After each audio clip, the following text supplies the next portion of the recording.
So, good morning to the audience. My name is Patrick McCarthy. I'm the Cluster Builder Program Manager for Seed. I joined Seed not so long ago, really. I think this is in my 8th week. And I'd like to welcome you to the event we're doing on the Green Jobs Initiative. And our speaker, Terry Hogg, the Can-Do Innovation Manager at Scottish Enterprise. So a little bit of housekeeping. I've said a few things already. We're going to record this session and will be available for you to share a bit later. Please, for those of you who are joining might not have heard me, my appeal to mute your speakers and turn off your cameras until we're ready for the Q&A. Please do use the chat box, as Joe Petici, our MD, has been talking about.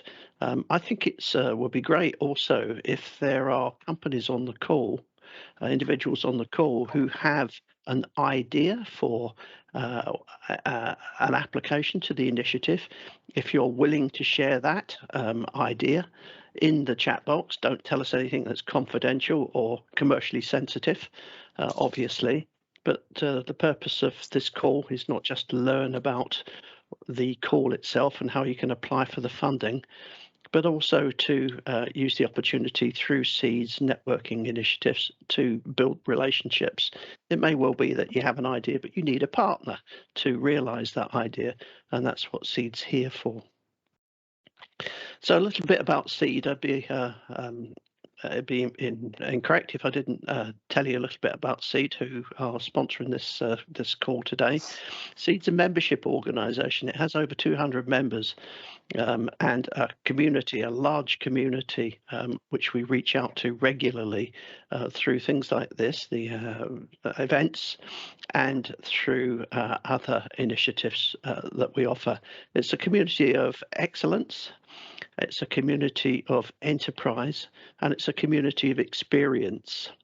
The basic premise is based on crowdsourcing. It's likely that if you have a challenge or a problem, or somebody else within the Seed community can help you with that challenge or problem. And we're here to introduce you, to allow you to make contact with those members through the Seed initiative to allow you to challenge to see whether that's actually true or not. Beyond the events that Seed offer and the signposting that I've suggested, Seed offer an education program. The structured G500 education program is complementary to many of the other training initiatives that you'll find offered, for example, through your local higher education institute, through something called the Flexible Workforce Development Funding, that tend to focus, in my experience, largely on leadership and development training. G500 program is meant to be more focused, and if you have any interest in G500, some of my colleagues are also on the call. Put something in the chat box, and I'm sure they'll be in touch with you about that and the mentorship program that Seed offers. My role is this cluster builder program management role, which essentially is to support 12 projects funded by the Scottish Government or Scottish Enterprise, Highlands and Islands Enterprise, and the European Regional Development Fund, which are there to provide services free of charge to SMEs. Some of these are regional, offering support in the local territory. For example, the Highlands and Islands has 2 projects. Some of them are cover the whole of Scotland and delivered by organisations such as EMIS, which you'll no doubt have heard of. The services they offer range from making facilities and resources and equipment available to training programs such as how to make your business ready for contemporary manufacturing challenges such as Industry 4.0. If you want to know more about the AMCB Cluster Builder program, again, put something in the chat box or get in touch with me at p.mccarthy@seed-scotland.com. So now I'm very happy to introduce Terry, who's going to take over the presentation. and talk to us about the Green Jobs Initiative. Terry, I hope you can hear me and you're ready to take over. I'll run the presentation, so if you're happy just to say next slide, please, whenever you want to move, I'll do so. Thank you. It's great, Patrick. Thank you very much, and good morning, everyone. So, yeah, as Patrick said, my name's Terry Hogg. I'm going to spend the next little while just taking you through a few slides to, I suppose, describe the call concept, the Green Jobs call, and spend most of the time looking at a bit around the detail of the types of projects, the type of information that you require if you're interested in pitching in. It shouldn't take too long to go through the slides, and I'll obviously be available to take any questions in around projects that you have. So yes, hopefully we'll get a good discussion in around some specific ideas that folks have. So yes, so first of all, those that are familiar with Scottish Enterprise will have been familiar with I suppose, an always-on grant support mechanism. So if you're a company and you engage with the enterprise network, you would tend to have a key contact, and if and when you were ready to develop a project, you would access appropriate support. So that's stopped now effectively. So this is quite a radical shift for us, and we're moving towards a call-based approach to that grant support. And this is our first call, the Green Jobs call. I suppose the worth highlighting the rationale for that. The call-based approach has given us some real advantages. We've discovered that through the years we've built up a good level of demand, and I suppose we moved from growing that demand to a position now where the bottom line is we've not got as much resources as the demand's out there. So we're able to now prioritise on strategic priorities through the call-based process. Our experience has shown that also that it can be quite useful to stimulate activity, almost like a call to action on specific timelines. But on that first point of prioritisation, the call-based process will allow us to flush out, evaluate and rank projects and basically get the best projects funded. So we hope to improve the quality through this process as well. So that's the rationale, if you like. So if you move to the next slide, that would be great, Patrick. So the first call is the Green Jobs call, and I'll be honest, this was a new definition to me, and this is the definition. I'll not read it there, but that's a definition of the green jobs within the Green Job call that have been developed with the Scottish Government, Highlands and Islands colleagues, and South of Scotland agency. Now, I've been not lost in anyone in terms of the climate emergency, and certainly the efforts Scottish Government are making to drive that low carbon agenda, harder and faster. Here in Scotland, we've also got the showcase of the world, and through COP26, and behind all the economic development plans, quite rightly, is this aspiration to look at post-COVID green recovery. So how can we drive low carbon and drive jobs? So I suppose it's not surprising that our first call will be green jobs, and actually the Scottish Government have given the development agencies some capital support and have given Scottish Enterprise £40 million over the next 5 years, including this financial year, to run green jobs call. So what I'm describing you to today is a Scottish Enterprise Green Jobs call. So the grant support and this mechanism is only available to companies within the Scottish Enterprise area, and part of the eligibility criteria, first of all, is putting your postcode, and if you're not in the Scottish Enterprise area, you'll be directed to the relevant contact point at Highlands and Islands Enterprise or South of Scotland agency. So that's the green jobs, the rationale for the green jobs, the call. This is the first call, so that point's worth reminding yourself as well that this is over a 5-year period. So if you're not in a position to pitch in for this particular call, there will be others. There's going to be one at the end of the autumn as well, and there'll be a series of calls after that over the 5-year period. So basically, green jobs can be jobs and businesses that are already, you would describe them as green in terms of providing the services and support to that support the environment, conserve natural resources, or jobs which are related to, I suppose, making that transition to making the businesses more environmentally friendly, lower carbon, using fewer natural resources. So jobs that are clearly in that sector and jobs that are moving, or businesses that are moving towards that sector. That's the two key categories there. So if you just move the slide, please, Patrick. So boiling it down to the types of projects that would fit, this is a wide call. Probably worth reminding yourself, if you pitched in for business support, the types of activities that would be previously funded. This is a new process, single entry point. But we will be constrained by state aids, albeit that's a little bit of transition post-Brexit as well. But there's certain things that you can fund and certain things that you can't with public money. So you can look at businesses that are, and it's all capital funding as well. That's worth stressing as well. So businesses that are looking to grow and develop new infrastructure, new premises, new equipment. Within those green industries. That example, there's a biodegradable packaging support company that's growing and scaling their premises. Those type of costs would be in.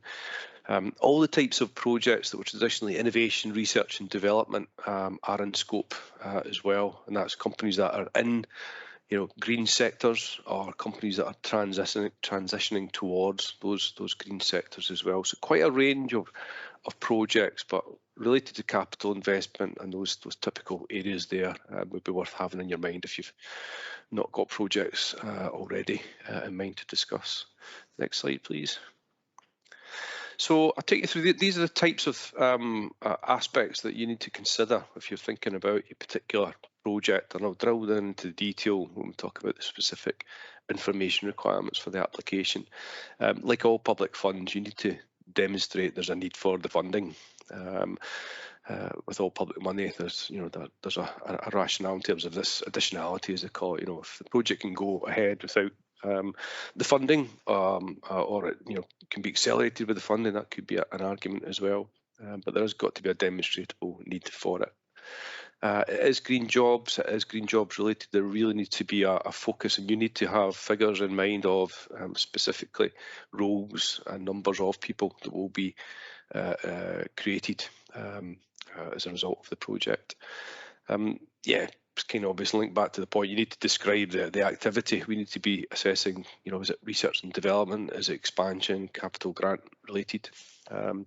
Level of risk, again, related to the additionality point. There needs to be some risk of failure in this project, a need for the public sector to get involved there. Linking it back to R&D, you're looking at a sort of level of innovation, the technology readiness level. How far away are you from the marketplace to assess the type of project you're looking at and the nature of any grant support that can be provided. We will be looking at the size, the scale, the location of your company, and again, linked to the green output, you'll need to look at a measurable impact on the environment and sustainability.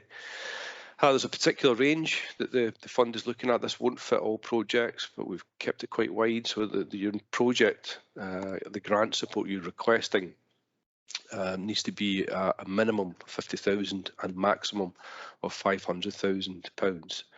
And all projects must meet our criteria for fair work. We are expecting or demanding, actually, that all companies that receive support going forward are in the process of adopting or have the intent to adopt fair work principles and practices. Next slide, please.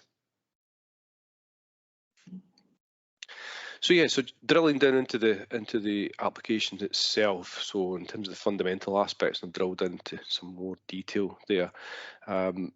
You need to, so green jobs, so you need to be creating or you could be safeguarding jobs, and if I haven't stressed that those jobs do need to be in Scotland. We can support companies that are headquartered elsewhere, but the constraints of our funding as an agency, we need to be supporting demonstrable new or safeguarded jobs in Scotland. We are going to get into the details. So for those unfamiliar with the grant application process, there's a real level of detail we need to get into in terms of your business. You need to be comfortable discussing and providing details on that. It's not anything that probably you wouldn't be providing to your accountant, senior management team. There is obviously a confidentiality aspect to that as well, but it's just to highlight that we'll be looking at that level of detail. And again, it's about the impact, the economic development impact that will have on your business and your need for funding. And again, we'll be really drilling into and you need to be able to produce decent financial projections in terms of your project costs and the impact on the business. Next slide, please. Somebody's microphone. I think someone's got their microphone on. Perhaps it does sound like a bandsaw going on in the background. If that person could mute their mic. Like a lawnmower. Hold on, try and mute that. Yeah, that's it. So I just thought we'd wait there. Parts. I was quite distracted. Thank you. Yeah, so into details in terms of the project then. So, we need to understand, its duration, the actual scale of it in terms of the costs, down into the number of those green jobs we discussed there. And again, what is your projected turnover in terms of the sales, looking at national and international sales? The green and carbon aspect is in there. We need to be looking at the impact. And again, this can be quite difficult. So there is a tool that's accessible in online form to assist you in estimating those carbon impacts. So don't worry too much about that. But that is something that will be picked up through the project application processes.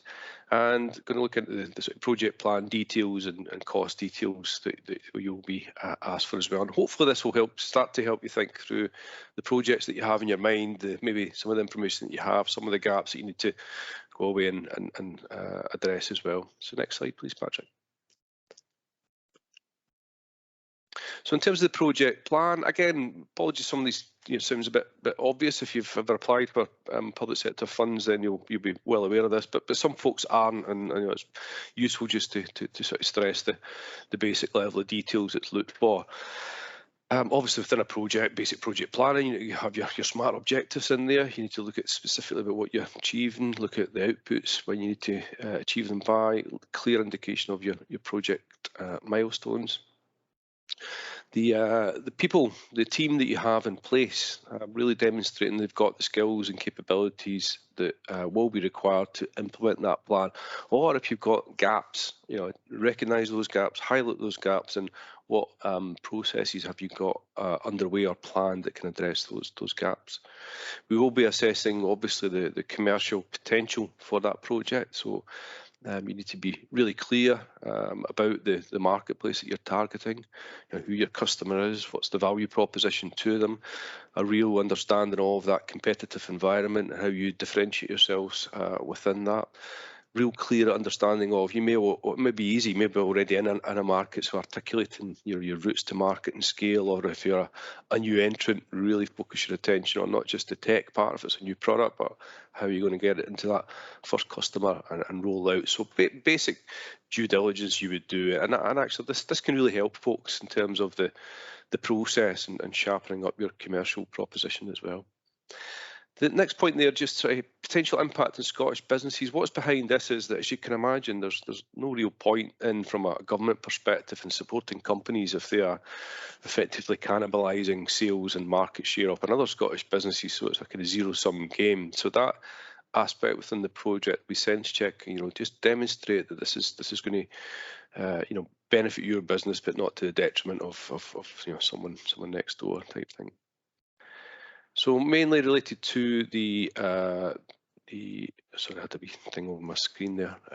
Mainly related to the R&D aspect, and this is the sort of technical challenge from an innovation project, just really articulating back to that sort of technology readiness level. How far away from reality is the project, and what are the major hurdles that need to be undertaken, and some sense that you've got a plan to address that. Freedom to operate and intellectual property aspects, again related to R&D, but basically this is, show some evidence that you understand that you're not, infringing on someone else's intellectual property, anything you're developing that requires someone else's intellectual property, that you've got the appropriate licenses in place to do that. Some basic due diligence that you would undertake to make sure that your innovation and the development of it, you've got the freedom to take it forward, basically. Next slide, please. So yeah, looking into the project cost. So you will be looking to provide a real detailed breakdown of those costs, and there'll be an exercise undertaken to ensure that those are eligible costs that can be funded back to the state aids application. And again, that breakdown should be on a quarterly basis through the project.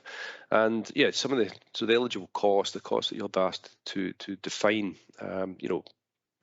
staff costs, obviously things that can be covered there, but we're looking for specific staff roles to be identified, and salary rates as well. And there's a maximum salary cap on the project there that you can see. There's also a ability to contribute towards overheads, depending on the nature of the project and the degree of overheads that you're allowed to assign to that project. If it's taking over the whole business, or it's just a sort of side project of a wider activities. Yeah, you may consume materials, consumables through the project, just to clearly identify what those are and your projections in terms of the cost of those. You may require additional capital equipment to implement the project, and that can be covered, and you need to look at, is that an outright purchase, or are you hiring that, leasing that, and those costs, what are those costs, and then that is outlined in your application as well. And yeah, we can, often with projects, there's a degree of external expertise, subcontractor support that's required, and these can be eligible costs as well. So clearly identifying what those costs are, what particular skill sets they are, the justification for why you need to outsource, and an indication of the cost there would be required. Yeah, and we're getting there, but yeah, back hopefully in the not too distant future we can get out and about, and obviously if this travel is part of the requirement for the project, then we can support the individual travel costs and any hotel and subsistence costs that's required to facilitate that. As you'd imagine, if you're claiming VAT back on these costs, then that's not something that would be grant funded. So all these costs, if they're non-recoverable VAT, need to be net of VAT. It's just a basic thing. You wouldn't expect folks to be paying grant money for money you're getting back off the taxman, basically. And that last point is really important there. So, and back to the additionality argument, if you've started the project before the funding is agreed, then the argument would be, well, you probably didn't need the funding in the first place, so you cannot commit to costs, incur costs before that grant award letter is agreed. Next slide, please. So that was the information. So the information is put online. It's a fairly straightforward process. You can save as you go, so don't worry about not completing it all in the one go. But once your application is in, it will be assessed. And back to that point about the calls, there will be a prioritisation criteria underway. The projects will be evaluated. Some of the key criteria that will be taken into consideration there will be obviously the impact of the project on producing these green jobs that we're targeting, the impact on carbon that we discussed as well, and highlight again that there's support there to allow you to calculate that. The location aspect is something that is being considered, and again, would stress that we are looking at projects across the Scottish Enterprise area. Nothing is ruled out, but all things being equal, the particular area and the relative performance economically of that area will be something that would be factored in, as you can imagine. All things being equal, if one area is more deprived than another, the green jobs are more impactful there. So it's that type of argument that's being put forward. Okay, next slide, please. So whistle-stop tour there. I would encourage you to go onto our website and the Green Jobs call page. There is pre-recorded information there. There's real detailed information on eligibility criteria. The online forum is there. This call will close noon Thursday, 24th of June, so not much time. If you've still got time to get a project together, but really stress, encourage you to do so if you've got a project that fits. But really stress again, this is the first call from a Green Jobs capital allocation for 5 years for Scottish Enterprise, so there will be others, and indeed one's being planned for the end of autumn this year. And I think one last slide, I wanted to trail something else that's coming just in that context. Yeah, so this is Green Jobs, call for over 5 years, but we've got a particular focus on low carbon at the moment. So there will be over and above the Green Jobs wider call, we will be having some specific and more focused calls. This is something I'm working on myself. By way of an example, but a live thing that's given you a wee kind of heads up on. So we're working with Transport Scotland colleagues at the moment and looking to run, open a call next month, looking at what we call heavy duty vehicles. So vehicles that are, and it's on-road and off-road heavy duty vehicles. So typically, 3.5 to 44 tons. So your big lorries basically. And what we're looking to do is to use the call process to flush out the best that Scotland has in terms of innovations that can decarbonise the heavy duty vehicle sector, and we're looking to fund the best of those projects that are looking to prototype and demonstrate next financial year, starting at the earliest April next year. We're looking to support companies to do detailed design, technical and commercial feasibility to get them in a position where they could secure prototype development and demonstration funding. That would be a full-scale vehicle, so things like innovative low carbon hydrogen bin lorry, for instance, or a zero emissions fire engine, which will help one of those companies and projects in Scotland, or down into support systems like battery charging systems or hydrogen fueling systems would be a good example in there, or key components, components that, or innovations that can reduce the cost of batteries and improve the performance of them. There'll be full details, but it gives you an idea of, within that Green Jobs call, the generic stuff, there will be some focused work there as well. And if folks if that's of particular interest, we are at the scoping stage at the moment, so there's chances to finalise that one. I'm trying to identify specific companies that may have something to add in there, and really keen to speak to you before we push the call out, just to make sure we don't miss anything actually with the scoping exercise, but just to get folks' thoughts on it. So that's my contact details, that you can contact me for the Green Jobs aspects and also this low carbon heavy duty vehicles call that we'll be running. Anyway, I'm going to leave it there, Patrick, if that's okay, and just open it up to questions if folks have them. Thank you, Terry, for another excellent presentation. Plenty of calls, plenty of questions in the chat box. I'm going to ask you something myself to give other people a chance to add to that. Whilst you listen to Terry respond to my question, and also I'm still very keen to understand, if there are businesses here, the kind of the nature of the application you think that you're likely to make. I'm sure Terry will be interested to hear about it in anticipation of the call.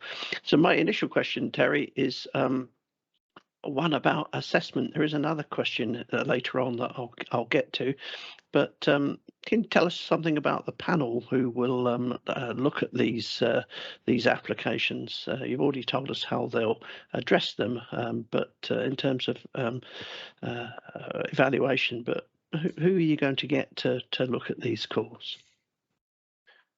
Yep, thanks, Patrick. So yeah, we've a well established and experienced team, as you'd imagine, in Scottish Enterprise that are in place and able to evaluate the applications. So and they've kind of grown up, if you like, in terms of capabilities, looking at the different types of support. So we've got a team that have been, if you're familiar with the old method of supporting businesses, the regional selective assistance was the main sort of capital grant. So we've got a team of folks who are highly experienced in those types of projects. and also we've got a kind of crack team, if you like, of folks who have years or decades actually of experience of the innovation grant side of things as well. So there's there's a team with a range of capabilities in terms of sectors, technologies,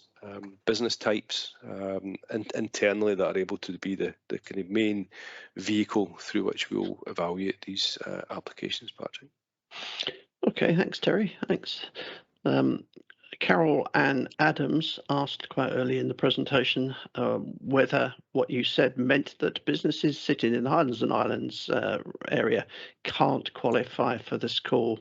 Is there a HIE equivalent? Yep, as I say, this is the kind of nature of the way Scottish Government have given the support. So the green jobs monies have been given to Scottish enterprise for this particular green jobs call. So unfortunately, in this particular instance, the call is constrained to the geographical area. Highlands and Islands and South of Scotland Agency have been given similar capital from Scottish Government. And currently, I'm not aware of any call like we've produced. So they are at different stages of development in terms of what they are likely to do in this space, Patrick. But unfortunately, as it's structured just now, Scottish Government have given Scottish enterprise money to deliver a green jobs fund within our area, and we've chosen to do this green jobs call. And I think it actually, in all honesty, it came at the right time because Scottish enterprise had kind of made the decision to go to a call-based process, and the green jobs capital came along, so it kind of made sense for us to do that.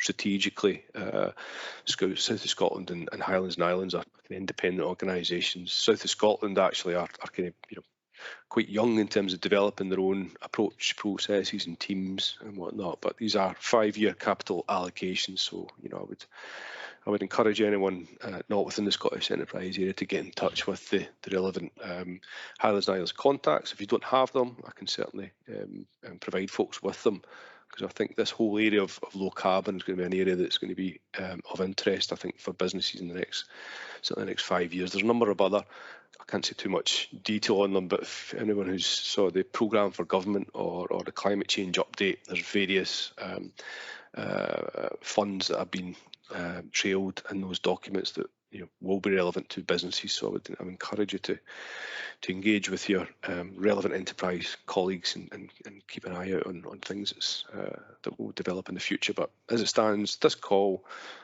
jobs call, unfortunately, is just restricted to Scottish enterprise area companies. And presumably, if a company is considering an application but not sure whether or not they'll be regarded as eligible, they can get in touch with you to talk about where their business operation is taking part and whether that's an area where they're going to grow jobs in that area.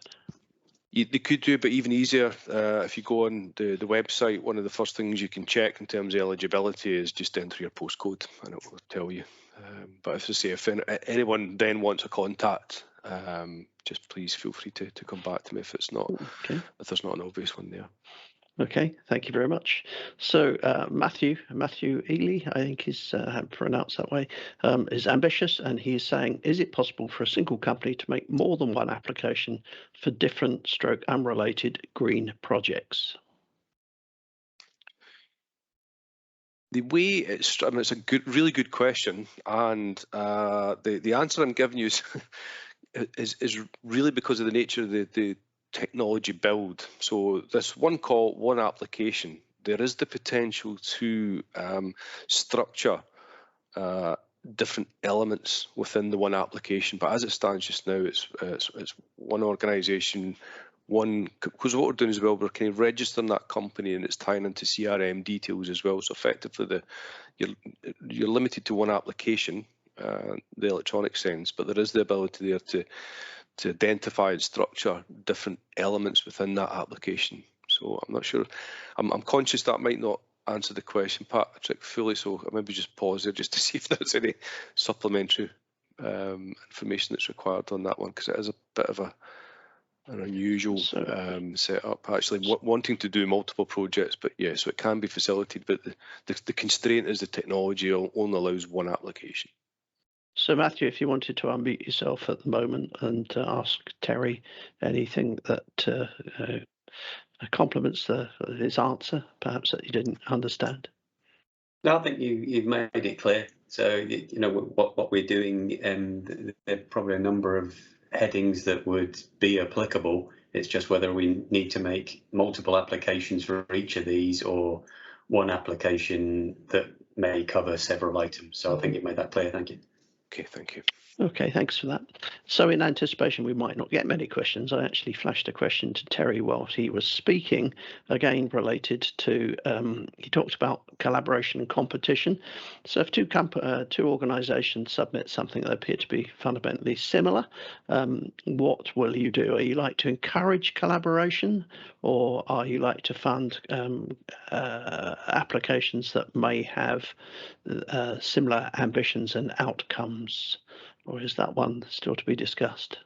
Okay, I think there's possibly two questions in there, if I understood it correctly, Patrick. So I think the collaboration on a specific project, need to be careful about the language. So as it's structured, there is one applicant, and anyone who is involved that is not that organisation is effectively in terms of the grant application, a supplier.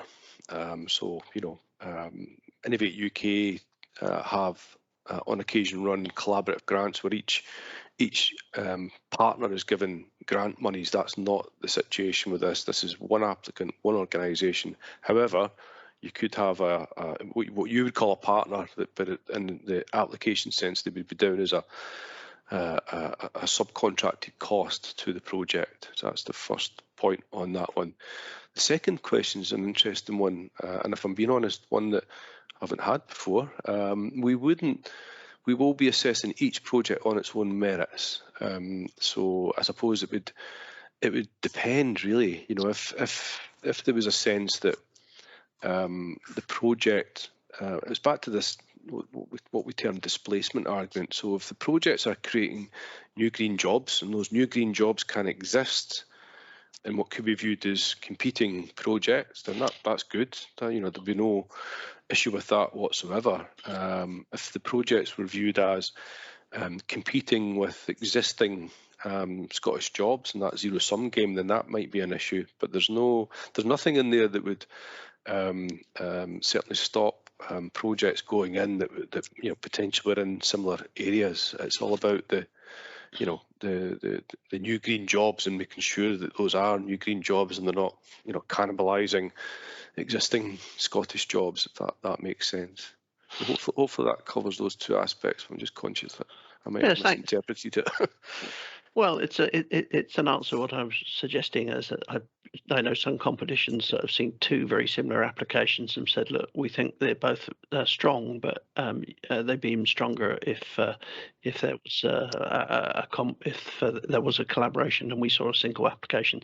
That was the purpose of it. I'm conscious that Joe, you also wrote in the chat box that one of the functions of SEED has, we'd be happy to help companies test ideas on projects, which essentially, and we can essentially set up a focus group session to allow you to come together and do that. So perhaps there might be a medium through SEED to allow businesses to do that.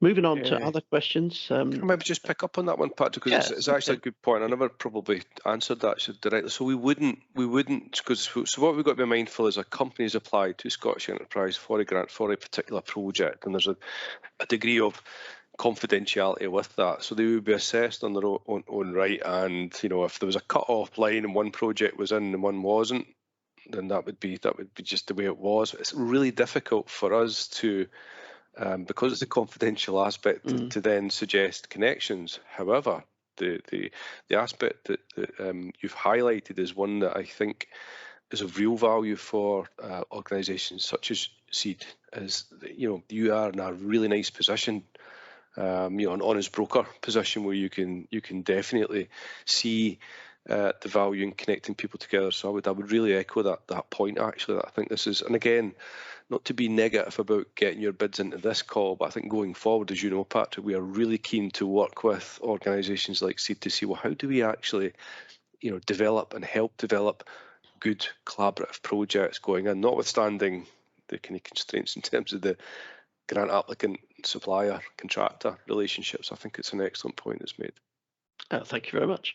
Back to the chat box from others. Ian McLachlan has asked, will a Scottish Enterprise account manager assist with the application? See, we've talked about SE's means of assessing applications, but what about actually helping preparation with the application? Yeah, it's a good point. And again, I'm not involved in the detail on this side of the business, but effectively our account management system is going through a transition as well to an opportunity management process. So in effect, the account management role is kind of no longer. There is nothing to stop you using your knowledge and relationships with Scottish Enterprise contacts in that transition period to help to help advise as they would do in any business growth related issues. So, but it's just to say, look, if you've got a relationship, yeah, you kind of reach out and get some views by all means. But it's just to sort of highlight that it's a kind of a process that's in transition in terms of the business support services. So it's a new opportunity management approach that's been developed, and it's very much work in progress at the moment. So similar follow-up question on that also from John is the call available to SMEs, not just those who already have a relationship with SE? So I assume by that, John, you might mean, do you have to be or have been in account management? So an answer. Oh, sorry, Patrick. I think you have answered that, Terry, but I'll let you respond to that. Yeah, well, I think you're right. I did, but that's probably one of the key advantages to this. And I think, there could have been a bit of criticism from those not in the account management service model previously, and I can understand that. There was a good strategic rationale for working that way. But I think one of the real benefits of this new approach is that we genuinely want to flush out the best projects, irrespective of whether they have an existing or had a previous relationship with SE. It's really about the best projects through this process should rise to the top, really. Okay, thanks. Question from Thomas. Two questions from Thomas Morrison. He's asking, are testing and homologation costs eligible for project costs? And his follow-up question was, how long is it going to be before the assessment? How long will the assessment take before the grant is agreed and the project can commence? Sorry, I was right. I was actually trying to work out. It's not even what it is, how to spell. Yes, that worried me a little bit, but I thought I'd look this up. Yeah, so I missed actually the second part of the question, Patrick. I do apologise. Could you repeat the second part of the question? The second part was, how long will the assessment take before a grant is agreed and the project can commence? Yeah. So you've really stumped Terry here, Thomas. No, you haven't at all. I'm just trying to kind of think of the timescales. Actually, I should have that to mind. But on the first question, the testing costs, any product development, those external costs, as long as the things that's difficult for stated reasons to approve is when there's a kind of legal requirement for a particular certification. Those can be quite tricky, but anything else that's related to validating the functionality and the performance of a new product and prototype, and those costs would be eligible. I'll need to go back with the I can't recall exactly the date. It's an October start date, so 24th of June, get your application in. Effectively, it's August, September when we'll be evaluating contracting, and it's an October date, Patrick, but I'll need to take a wee action note to send you the exact date. I should know that enough. It's kind of popped in my head. Apologies. Okay, thanks. A couple of questions I think you've already answered. One I gave from Matt. How are you doing? Jesus. Not sure who that is. If you could mute yourself, put your hand up if you want to ask a question. Interesting noises off from whoever it is. I think it's Ian Mills. That seems to be flashing on my screen. So question, I think you've already answered from Matthew. Can you please confirm the extent of the Scottish Enterprise area? I think the answer to that is put your postal code into the Scottish Enterprise website and you'll find out. I guess the question that we also have to ask is it not less where the company's based than where the jobs will be delivered? Is that, you want to come in on that, Terry, or have I got that wrong? So on the evaluation criteria, there are multiple factors taken into consideration. So I'm kind of sounding woolly because it's not, it's not like the location of a project will determine whether something's funded or not. The location aspect is in there, and it's in terms of where Scottish Enterprise are working, this was within our new business plan as well. All things being equal, Patrick, then the location would be a factor in terms of the impact that those jobs would make on that particular area. So it's a recognition that there's a need for Scottish Government, Scottish Enterprise to look at the regional dimension of economic development. It's always been there, but I suppose this is the first time that I've seen it for a long while. We've been so explicit. So it is in there as an evaluation criteria, but it's not just to alleviate any concerns that we are looking for projects in all areas, and it's only when all things, if you consider all things equal, I feel like the location aspect would be something that would sway one project away from another. Okay. A simple one for me, and yes, we will share the slide pack following the the webinar and get that. Question from Joe. It relates to what we told you a little bit earlier for those companies that are interested in tapping into the Advancing Manufacturing Cluster Builder projects, the 12 projects that offer resources, facilities, expertise, etc. at no cost to Scottish SMEs. Joe's asking for if companies are tapping into this free support, can this be highlighted to help with applications? And will I infer from what Joe's written, will it strengthen the case for the application?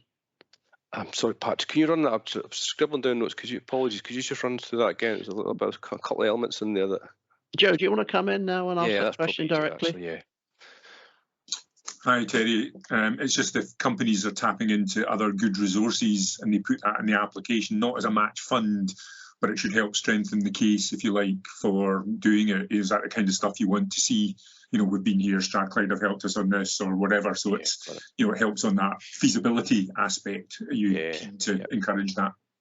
That's great, Joe. Sorry for being so slow in the uptake there. No, I think that would definitely be advantageous. I think what you've described there, so tapping into established advisory support such as you mentioned, or in fact the seed organisation as well, just to give some indication that there's some validation of what you're proposing. That's not to say that folks without that, we won't take them on board, but anything you can do to show that there's a robustness to your proposal, there's independent validation of what you're claiming, can only be a good thing. Thanks, Terry. Apologies for those people who are not Tom Petty fans. That was my phone going off. A question from, oh, goodness sake.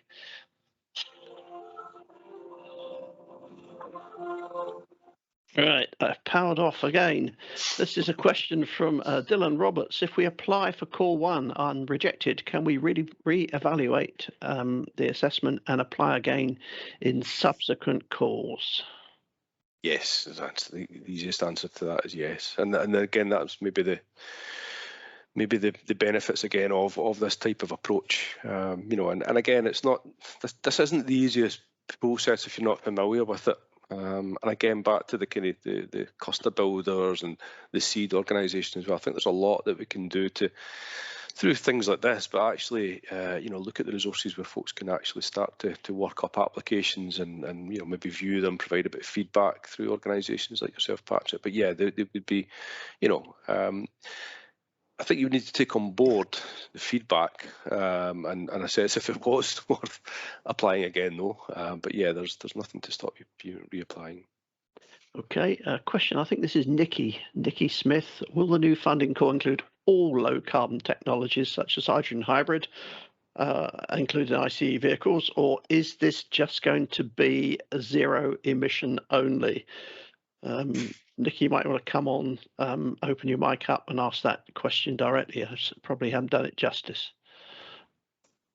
No, that's fine. It was just to check if it is going to be extended to low emission vehicles, or is it specifically going to be zero emission? So, Nikki, I'm assuming you're referring to the kind of the call that I trailed, the heavy duty vehicle one, because yeah, you are. Yeah, it's a very good question, and actually, it's back to that scope. I'm defining the scope at the moment, and that will depend on how the discussion goes with Transport Scotland. The funding and the origination of the call concept was on what's been termed zero emissions. So there's an assumption in there that, you know, the improving the efficiency of internal combustions and fossil fuels isn't part of that, and it's a question mark I have at the moment. Nicky, if you've got if you want to kind of get in touch, if you've got a specific project in mind, that would help, because personally speaking, I think there's a case for it, but it doesn't meet the current definition. So if it's in, we may need to rephrase it to all. I appreciate that, and I appreciate obviously when it comes to public money where that zero emission factors in. But if the scope's yet to be determined, I would highly encourage, in order to actually get some hydrogen off the ground, it would be silly really not to include it. But yeah, happy to pick up. Please do, honestly. If I can go back with some specific cases of why we should, then I'd love to do that. Definitely, I'll contact you later. Thank you. So another question here from Matthew. We still have a lot of questions in the chat box, not so much time. So are the costs of for a new design prototype for a green technology product, which is new to the organisation, likely to be applicable for funding? So this is something, if I interpret this properly, the company has not done before. Are the costs of working that up eligible? Yeah, I mean I suppose there's so within that a new product and innovation is definitely in. Is there a demonstrable link between that and green jobs? Then the projects, and I think probably what's maybe behind that is, you know, there's a grant called the SMART grant that Scottish Enterprise run at the moment, and also Innovate UK, where the bar, if you like, in terms of the degree of innovation, the degree of uniqueness, you know, how novel is this, is very high. Our approach with green jobs is that there's a wider remit. So, you know, if it's a new product development, it's improving the current productivity of the current offering, or it's developing a new offering into new markets and growing the business and green jobs on the back of that, then that would definitely something that would fit the scope. Does that answer your question, Matthew? Matthew still here? Yes, Thanks very much, Matthew. Okay, now two more questions which are similar, and I think we've already tried to answer those, and we'll come back to them at the end or pick it up directly with Terry. One's from Louise Greaves saying, if the business is registered in Scotland but the project is UK-wide, is that an issue? And the other one is from Nicola Miller, who says, can a Scottish company whose projects globally still apply for this funding if the project they would like the funding for is based in Europe? Does the project have to be in Scotland only? I think we've dealt with that. Let's go through a few more questions. If we can, at the end, we'll come back and let Terry elaborate on it, or you can contact Terry directly. Jennifer, hello again, Jennifer. Can you please share the web link? Yes, certainly we'll do that. Atifa says, can a Scottish company which is heavily financed and do not own a lot of assets apply, and have they got a chance of getting a grant? Don't know. I didn't really understand that question. If you want to come on, Atif, and ask that directly of Terry. Yeah, Terry, my question is, like, for example, if the company do not have a lot of assets, they are just looking at the machinery that will help in the green job and will create the green job, and they already operation based finance, can they apply it and have a chance of winning the grant? Okay, so I think in answer to that question, I think going back to some of the previous, so as long as your project is in scope and the eligibility criteria are met and you are demonstrably creating the green jobs, then the project's in.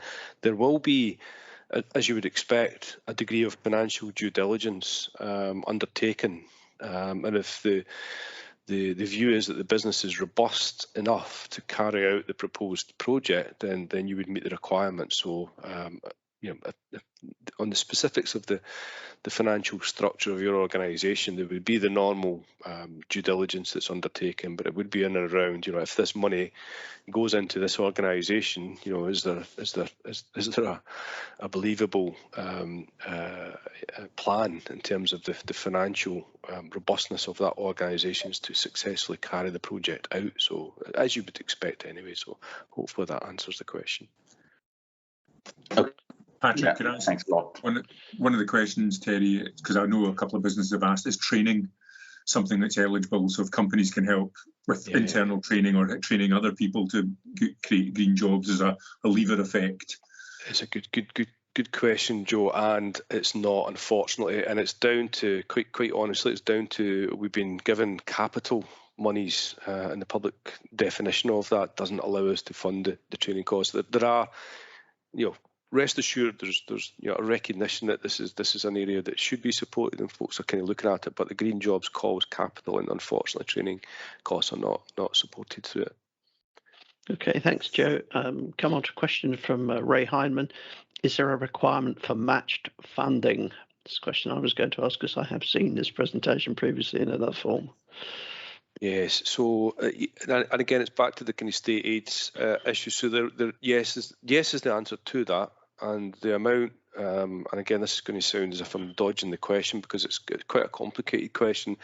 The amount of a grant that can be given is determined by state aids legislation, which relates to the type of activity, the nature of the company as well, in terms of its scale. So, for instance, there's a sliding scale that you can provide for R&D funding based on the size of your company. So, smaller companies get more, and the degree, I suppose, the technology readiness level, the further away you are from the marketplace, then the more grant you can legally give, and a sliding scale. So, not one that I can specifically give a clear answer to without having the kind of detailed look at the project, unfortunately, Patrick. But yes, there is a requirement for match funding. Thanks very much. This is me recognising that this has been a fantastic event. We've only got 3 or 4 minutes left. If anybody definitely has to leave at 12 noon and has asked a question, will you put your hand up and ask that question now? Otherwise, we'll go on with what's in the chat box, and there still are a number of questions there. Water to Water has said, is it mandatory to name subcontractors on the application? What they've said is one application route they're considering is to fund the development of a software package, but for obvious reasons we won't commit to the software developer before securing funding. So is it mandatory to name the subcontractor? No, and again, I'll need to caveat this because it's the first time I've been asked the question. I don't think so. I'll double check that, but I think the clearer you can be, the better. I think if you can, and if you can engage with software developers and have an assurance that those software developers are available in the marketplace, and you're confident at that price, that would be the key thing for me. So I don't. If I'm being honest, I wouldn't see the need. I wouldn't see the value in not actually going to that level of detail in terms of you've identified someone who potentially could do it. Because the big question mark, if you've not engaged with a specific software developer, if I'm looking at that application, I'm thinking, well, who is it? Are they fundamentally part of the team? What's their capability? What's their experience? So there's a whole host of negative aspects associated with not being that clear. I will need to double check. I don't think it's mandatory. I'll double check that, Patrick, but I don't think I know it's not advisable not to go down into as much level of detail as you can. If it's a fundamental input to your project and the project's success, then you would expect to be considering that when you were evaluating the application. A question from L Guider, I can't see. I didn't got my glasses on for that, so apologies if that's incorrect. But Terry mentioned that he's looking at a heavy-duty vehicle application initiative later on. So the question is the Green Jobs application criteria for future calls going to be the same as the first?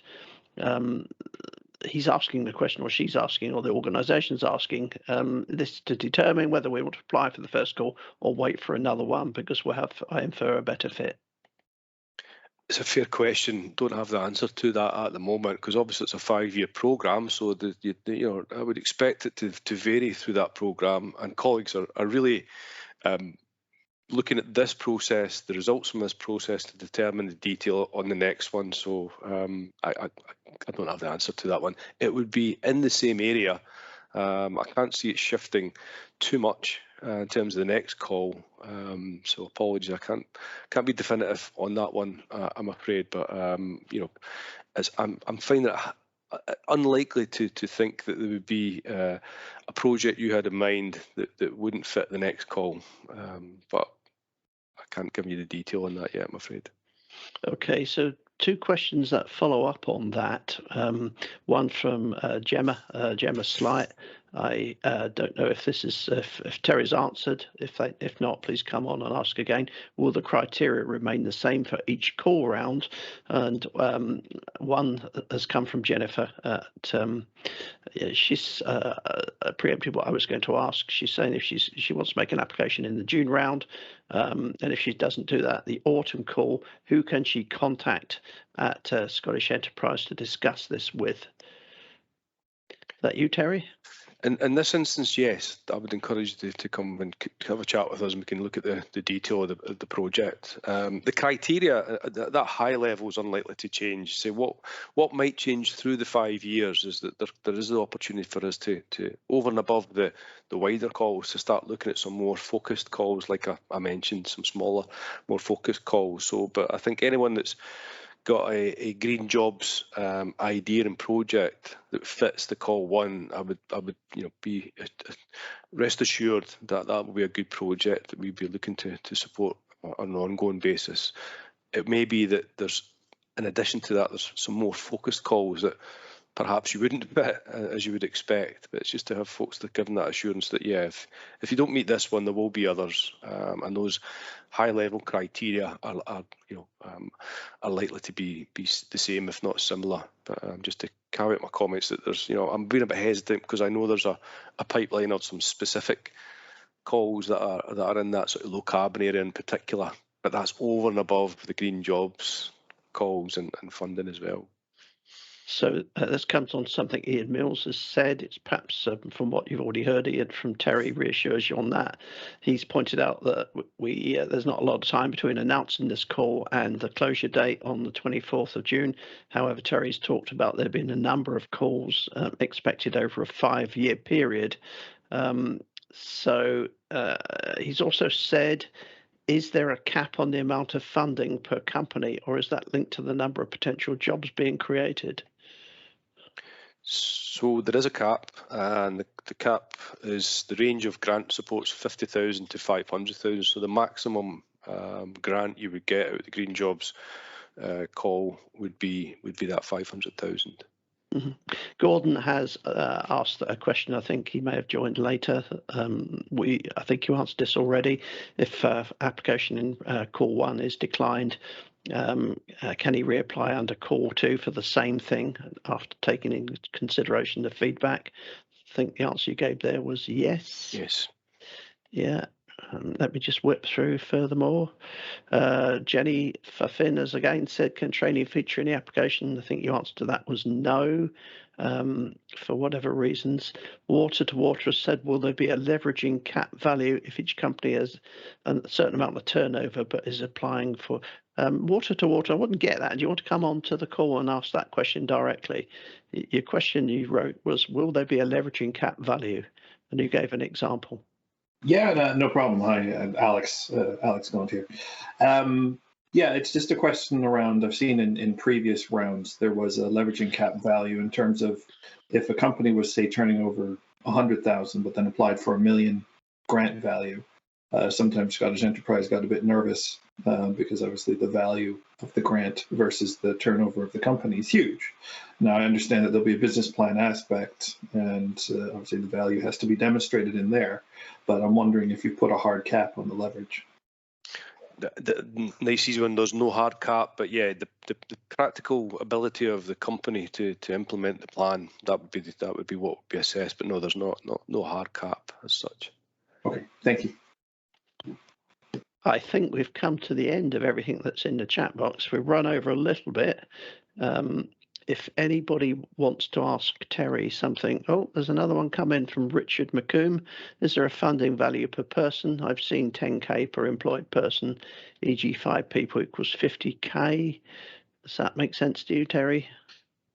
Yeah, I think the old regional selective assistants had some rough and ready reckoners on the grant per job. No, that's not the case. This one's a competitive thing, so obviously the more bang for the buck in terms of the number of green jobs, the better. But there's not a prescribed value of grant to job. Okay, as I said, I think we've... There's a hands up, Patrick. Jennifer's got hands up. Jennifer, still here? Do you want to ask that question directly, Jennifer? Yeah. I didn't see. Yeah, thank you for that. Hi, Terry. Thanks, Joe.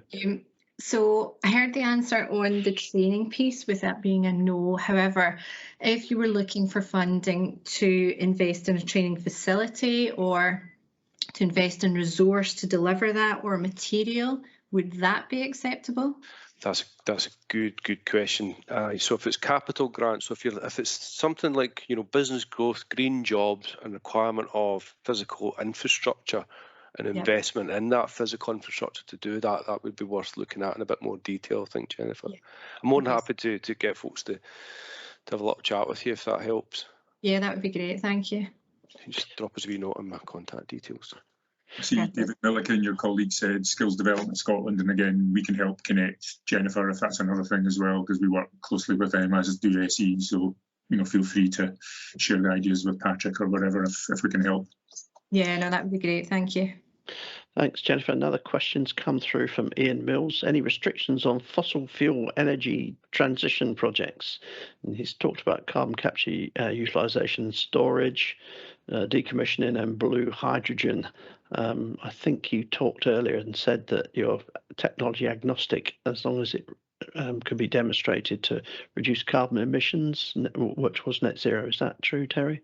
Yeah, well, more wider on that green jobs definition. So I just referred to if you can make the case that it's the kind of green jobs definitions that's on the slides. That's the key point, that we're deliberately trying to kind of keep out of the specific technologies on this call and make it as wide as we can. And yeah, it's not just low carbon. Low carbon's a key factor of it, but anything else that's looking at positive environmental impact and reduction in resource utilisation is a good thing and could be classified as green in this call. So it's fairly wide and broad.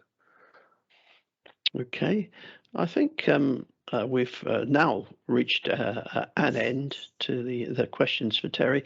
Not so many people left on the call. I was going to make a pitch for our next seed event, unless you want to say something else, Terry. I do. Just a clarification.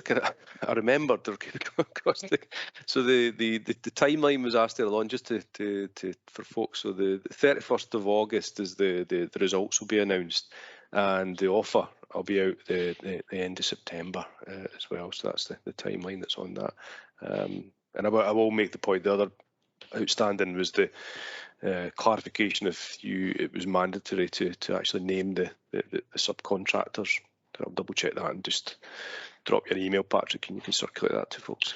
Thanks very much. I think we'd all like to say thanks to Terry in a virtual manner at the moment. There's lots of thanks and in the chat box for all the time and effort you've put in today. So thank you. On behalf of Seed, if there's anything that those people who are left on the call think Seed can do for you, if you're considering membership, do get in touch with one of the BDs. I'll be writing to everybody that was signed up today and took part with regard to the Advanced in Manufacturing Cluster Builder project, tell you a bit about how that might be able to help. But if you do want to consider further engagement with Seed, please do get in touch with us with the addresses that we gave.